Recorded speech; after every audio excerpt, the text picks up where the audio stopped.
आज मैं फिर से आई हूँ आपके लिए कुछ क्वेश्चंस लेके बोर्ड साइंस स्ट्रीम से। मैंने कल सिर्फ 3 क्वेश्चंस करवाए थे। आज मैं फिर कुछ क्वेश्चंस लेके आ रही हूँ ताकि आपकी और प्रैक्टिस अच्छी हो जाए। तो ये रहा मेरा पहला क्वेश्चन। अ बोट कवर्स, आपको फार्मूलाज तो याद होंगे, जो भी फार्मूलाज थे बोट एंड स्ट्रीम के। अ boat covers 15 kilometre distance in upstream is 2 hours more than the same distance in downstream. मतलब कि एक बोट अपस्ट्रीम जाता है 15 किलोमीटर, मतलब डाउनस्ट्रीम भी 15 किलोमीटर ही आएगा। यानी अपस्ट्रीम जाते टाइम उसको 2 घंटा ज़्यादा लगा डाउनस्ट्रीम आते टाइम से। ये मैंने पहले ही बताया था कि अपस्ट्रीम जाने में ज़्यादा टाइम लगता है, क्योंकि अपस्ट्रीम का जो स्पीड होता है वो हमेशा डाउनस्ट्रीम के स्पीड से कम होता है। तो अगर स्पीड ज़्यादा होगा तो टाइम कम लगेगा, स्पीड कम रहेगा तो टाइम ज़्यादा लगेगा। डाउनस्ट्रीम में स्पीड हमेशा ज़्यादा होता है, इसलिए डाउनस्ट्रीम में टाइम हमेशा कम लगता है। तो यही चीज़ कहा है इसमें कि बोट 15 किलोमीटर अपस्ट्रीम जाता है, 2 घंटा ज़्यादा लेता है डाउनस्ट्रीम आने में। If the speed of the boat is 300% more than the speed of the current, then what is the distance covered by boat in downstream in 5 hours। मतलब अगर बोट का स्पीड 300% ज़्यादा है, यहाँ पे ये नहीं बोल रहा है कि 300 टाइम्स, 2 टाइम्स, 4 टाइम्स, ये एक अलग चीज़ होता है। 2 टाइम्स 4 टाइम्स अगर बोलता है तो इसका क्या मतलब होता है, 2 गुना ज़्यादा है। मतलब अगर मेरा करंट 1 है तो मेरा बोट 2 होगा। बट यहाँ पे ये नहीं बोल रहा है, यहाँ पे बोल रहा है 300% more than the speed of the. मतलब अगर ये वर्ड मोर आता है, इसको कैसे करते हैं, ये रेशियो आपको पता होगा तो आप कर सकते हैं। इसमें क्या है, जैसे अगर बोट है मेरा, मान लीजिए करंट अगर मेरा है 100, तो इसका 300% ज़्यादा है ना। मतलब कि 100 + 100 का 300%, यानी कि ये आता है 400। तो यानी कि करंट अगर मेरा 100 है तो बोट का स्पीड मेरा क्या हो जाएगा, 400 हो जाएगा। तो क्या हम इसको ऐसे लिख सकते हैं, करंट 1, और इसको आप बेस्ट रहेगा आप इसको x मान लो, ठीक है। बोट हो जाएगा, बोट का स्पीड क्या हो जाएगा मेरा 4x, ठीक है। तो डाउनस्ट्रीम का स्पीड मेरा क्या हो जाएगा 5x, 4x + 1x। डाउनस्ट्रीम का स्पीड यही होता है, बोट का स्पीड प्लस करंट का स्पीड। एंड अपस्ट्रीम का स्पीड क्या हो जाएगा मेरा 3x, यानी कि बोट के स्पीड से करंट के स्पीड को लेस करेंगे बोट के स्पीड से। ये बेसिक फॉर्मूला था जो मैंने आपको कल बता दिया था। अब क्वेश्चन में क्या पूछा है, 15 किलोमीटर अपस्ट्रीम जाता है, 2 घंटा ज़्यादा लगता है सेम डिस्टेंस डाउनस्ट्रीम आने में, ठीक है। यानी कि एक बोट है जो 15 किलोमीटर जाता है, मतलब कि 15 किलोमीटर वो जाता है। अब ये क्या है, ये अपस्ट्रीम है। अपस्ट्रीम मतलब डिस्टेंस डिवाइडेड बाय टाइम, मेरा क्या हो जाएगा, डिस्टेंस डिवाइडेड बाय स्पीड मेरा टाइम हो जाएगा, ठीक है। तो यहाँ पे तो हमको टाइम दे के रखा है ना 2 घंटा, तो हम इसको यूज़ करेंगे। मतलब 15 किलोमीटर गया, स्पीड क्या था अपस्ट्रीम का 3x था,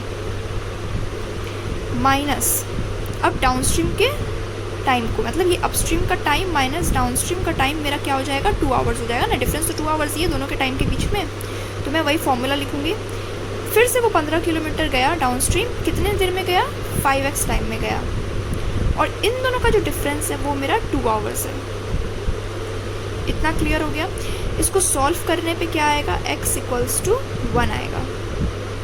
इसको आप सॉल्व करिएगा तो x = 1 आएगा। 15 से काटिएगा तो यहाँ पे आएगा 5।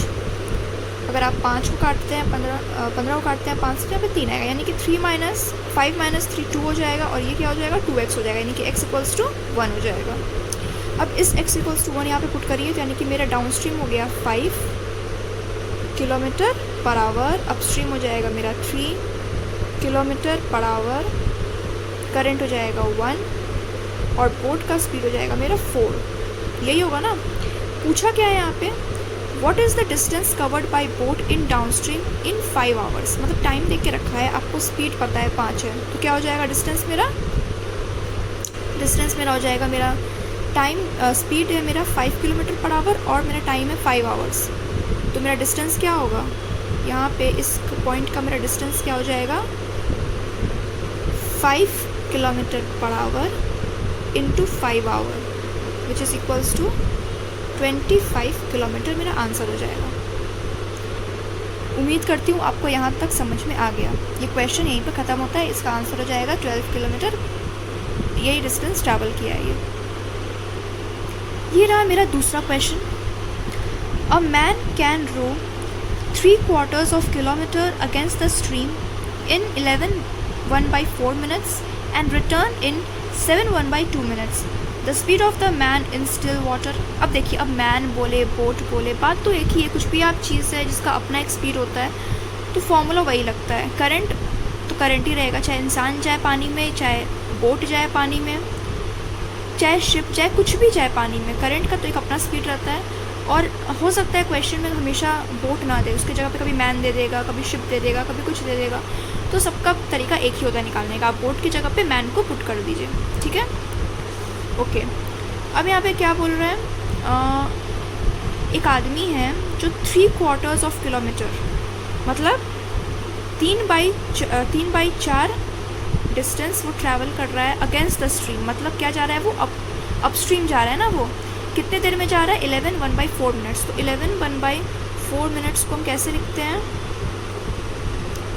45/4 minutes which is equals to 45/4। इसको हम आवर में कन्वर्ट कर लेंगे। क्यों करेंगे कन्वर्ट, आप इसको मिनट्स में भी छोड़ सकते हैं, बट मिनट्स में बहुत लंबा कैलकुलेशन हो जाएगा, तो उसको आप आवर में कन्वर्ट कर लीजिए। ये डिवाइड बाई 60 होगा, जब आप इंटू करेंगे तो नीचे 60 आ जाएगा। अब आप इसको सॉल्व कर लीजिए।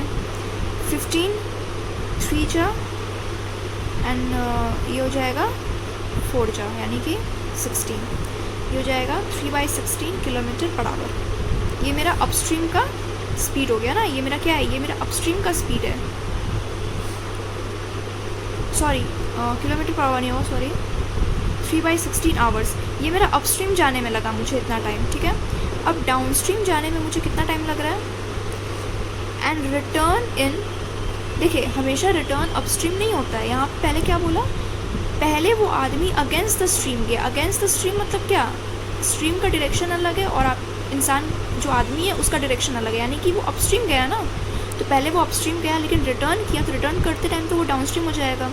तो ये डाउनस्ट्रीम का स्पीड, डाउनस्ट्रीम का सॉरी टाइम क्या हो जाएगा, 7:1/2 मिनट्स। तो इसको भी हम ठीक कर लेते हैं, फ्रैक्शन में है ये 7 × 14 15/2 minutes.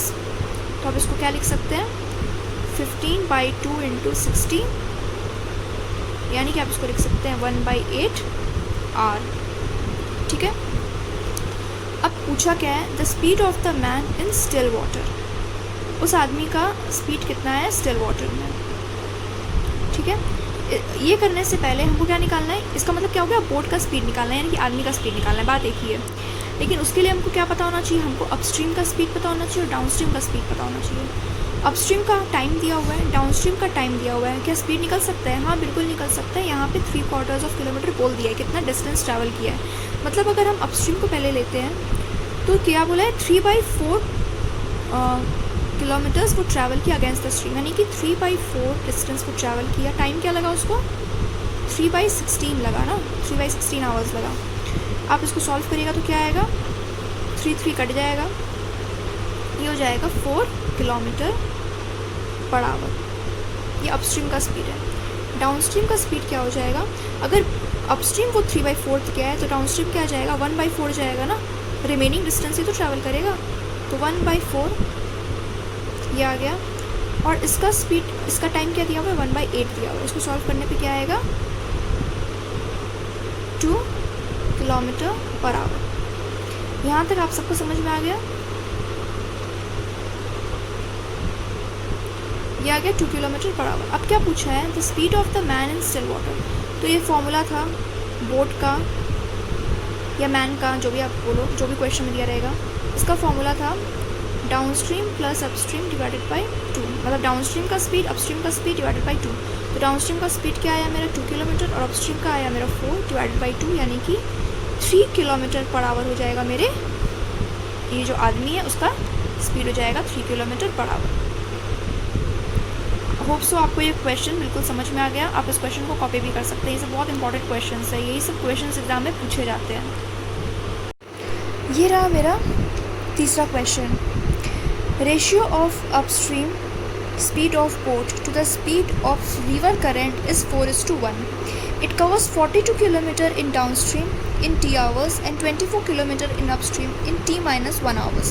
Find the speed of boat in still water. ये थोड़ा कॉम्प्लिकेटेड दिख रहा है टी एंड ऑल, बट ये बहुत ज़्यादा ईजी है. सो कैसे करेंगे हम? बोल रहे हैं ratio of upstream speed of boat to speed of river current is इतना. मतलब कि मेरा जो अपस्ट्रीम का स्पीड है और मेरा जो करंट का स्पीड है वो कितना दे के रखा है 4:1.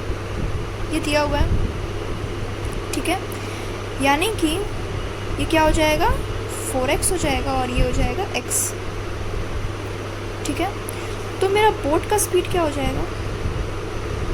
एक फॉर्मूला था ना, upstream speed equals to boat stream का स्पीड, बोट का स्पीड प्लस करंट का स्पीड. तो अपस्ट्रीम का स्पीड 4x है, बोट का मुझे नहीं पता, और करंट है x. तो बोट का स्पीड क्या हो जाएगा 3x, यानी बोट का स्पीड हो जाएगा मेरा 3x. डाउनस्ट्रीम का स्पीड क्या हो जाएगा? बोट का स्पीड प्लस करंट का स्पीड, यानी 3 + 1 यानी कि 4x. यहाँ तक सबको क्लियर है ये कैसे आया? ठीक है. अब क्या पूछ रहा है? बोल रहा है it covers 42 kilometre in downstream in t hours. मतलब कि वो 42 किलोमीटर जो डाउनस्ट्रीम का स्पीड है वो यहाँ क्या दिख रखा है क्वेश्चन में 42 किलोमीटर कवर कर रहा है t आवर्स में. तो हम अगर अपने फॉर्मूला से देखें तो क्या आना चाहिए? फॉर्मूला अगर फॉलो करेंगे तो क्या आएगा? सॉरी मैंने यहाँ पे गलत बता दिया. ये बोट का स्पीड माइनस होता है ना, बोट का स्पीड माइनस करंट का स्पीड अपस्ट्रीम होता है ना. तो बोट का स्पीड क्या हो जाएगा 5x हो जाएगा. बोट का स्पीड यहाँ क्या हो जाएगा 5x हो जाएगा, और डाउनस्ट्रीम का स्पीड क्या हो जाएगा 5x + 1x यानी कि 6x. मतलब अपस्ट्रीम का स्पीड होता है बोट का स्पीड माइनस करंट का स्पीड, और डाउनस्ट्रीम का स्पीड होता है बोट का स्पीड प्लस करंट का स्पीड. ये बेसिक फॉर्मूला था.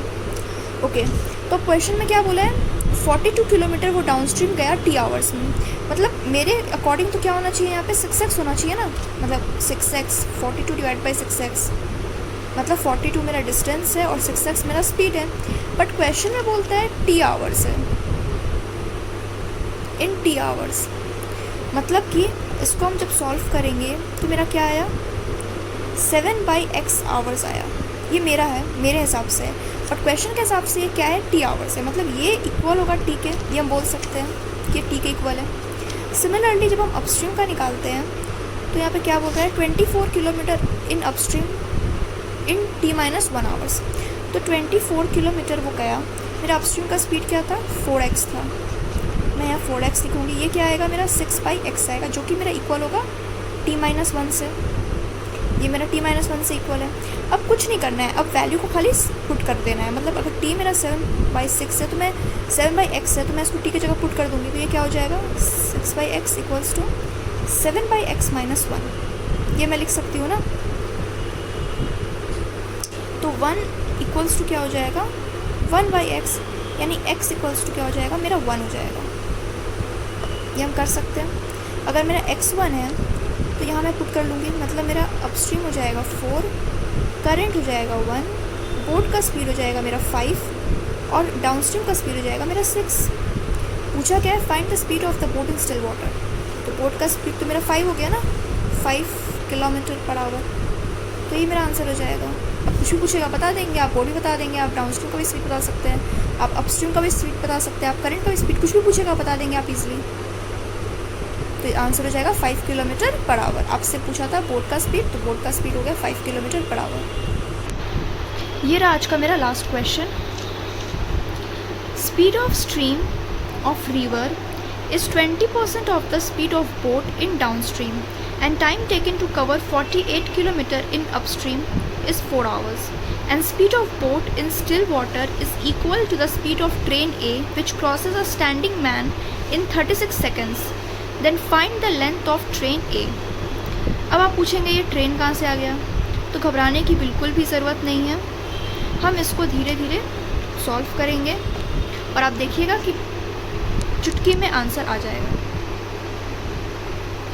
Speed of stream of river, मतलब जो रिवर का स्पीड है वो 20% है speed of boat in downstream. मतलब कि जो मेरा करंट है और जो मेरा डाउनस्ट्रीम का स्पीड है ये इसके 20% है, मतलब ये इसका 1/5 है, यानी कि अगर ये 1 होगा तो ये 5 होगा, ठीक है। ये 1/5 है, इसको आप x लिख मान लो। अब करंट पता है, डाउनस्ट्रीम पता है, तो आप फटाफट बोट भी निकाल लेंगे। बोट का स्पीड क्या हो जाएगा, ये प्लस ये होता है डाउनस्ट्रीम, तो दिस माइनस दिस हो जाएगा। मेरा बोट का स्पीड 4x, मेरा करंट का स्पीड क्या हो जाएगा 4x माइनस 1x यानी कि 3x मेरा करंट का स्पीड हो जाएगा।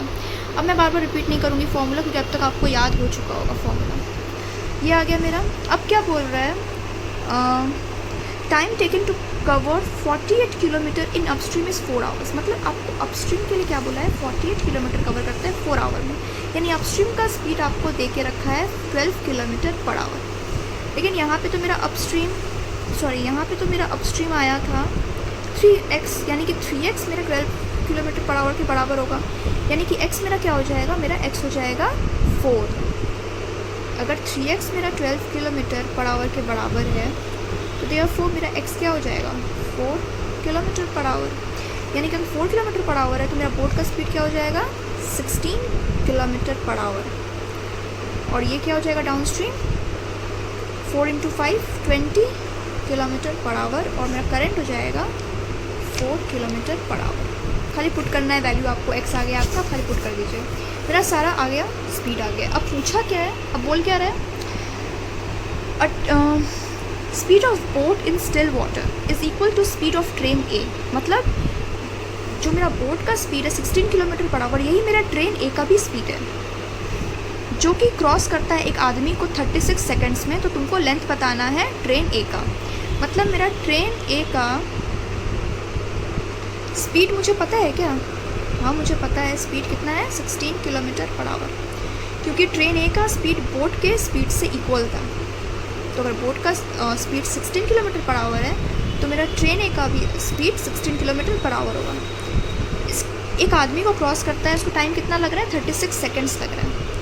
तो अब टाइम पता है, स्पीड पता है, तो आप उसका लेंथ निकाल सकते हो। और आपको अगर आपने स्पीड टाइम एंड डिस्टेंस पढ़ा होगा तो आपको ये पता होगा कि जब ट्रेन एक आदमी को क्रॉस करता है तो उसका डिस्टेंस क्या होता है, टाइम, उसका टाइम क्या होता है, जो भी उस ट्रेन का लेंथ होता है। मान लो ट्रेन का लेंथ है x या फिर l मान लेते हैं, l है ट्रेन का लेंथ। स्पीड क्या है 16 किलोमीटर पर आवर। ये किलोमीटर में सेकंड्स में, तो मैं इसे भी मैं कन्वर्ट कर लूँगी सेकंड्स में। सेकंड्स में कन्वर्ट करने के लिए हम 5/18 करते हैं। Length divided by speed equals to time, जो कि है मेरा 36 सेकंड्स। तो देयरफॉर लेंथ क्या हो जाएगा 36 × 16 × 5/18, यानी कि 5 × 10 यानी कि 160 मीटर हो जाएगा मेरा आंसर। अब आप पूछेंगे ये मैंने कैसे किया। अगर आपने टाइम एंड डिस्टेंस का क्लास किया है तो आपको ये पता होगा, अगर नहीं किया है तो आप प्लीज़ मेरे वीडियो को फॉलो करिए। मैं आपको टाइम एंड डिस्टेंस के भी क्लासेस अपडेट कराऊंगी ज़रूर, मैं ज़रूर अपलोड करूंगी वीडियोस को। लेकिन अभी मैं आपको फ़िलहाल एक बेसिक बता देती हूँ। जब भी कोई ट्रेन एक आदमी को क्रॉस करता है तो उस ट्रेन का जो डिस्टेंस होता है वो उसका ही अपना लेंथ होता है। ये डिस्टेंस बाई स्पीड है ना, distance by speed equals to time. Time 36 second लगा, स्पीड मैंने निकाला यहाँ से बोट के स्पीड से जो कि इक्वल था। इसको बस मैंने कन्वर्ट किया है सेकंड्स में और कुछ नहीं किया। और ये जो लेंथ है, जब भी एक ट्रेन एक आदमी को क्रॉस करेगा तो उसका डिस्टेंस उसका खुद का लेंथ होता है। तो इसलिए मैंने यहाँ पे डिस्टेंस नहीं लिखा, यहाँ मैंने लेंथ लिखा है। अब इस लेंथ से आप निकाल सकते हैं इजीली इस फॉर्मूला से। तो ये क्वेश्चन यहीं पे ख़त्म होता है। आप इस क्वेश्चन को कॉपी कर लीजिए, ये बहुत ही इंपॉर्टेंट क्वेश्चन है, आप देख सकते हैं। ओके, आज का मेरा सेशन यहीं पर ख़त्म होता है। मैं कुछ दिन बाद आपको दूसरे चैप्टर्स की भी देते रहूँगी वीडियोस। मैं ratio, proportion, time and distance, ये बहुत इंपॉर्टेंट चैप्टर्स होते हैं, तो मैं इन सब का वीडियोस भी ज़रूर अपलोड करूँगी। Thank you so much. आप प्लीज़ इसे लाइक करिए, सब्सक्राइब करिए, शेयर करिए एंड प्लीज़ फॉलो कीजिए। Okay, thank you so much, bye.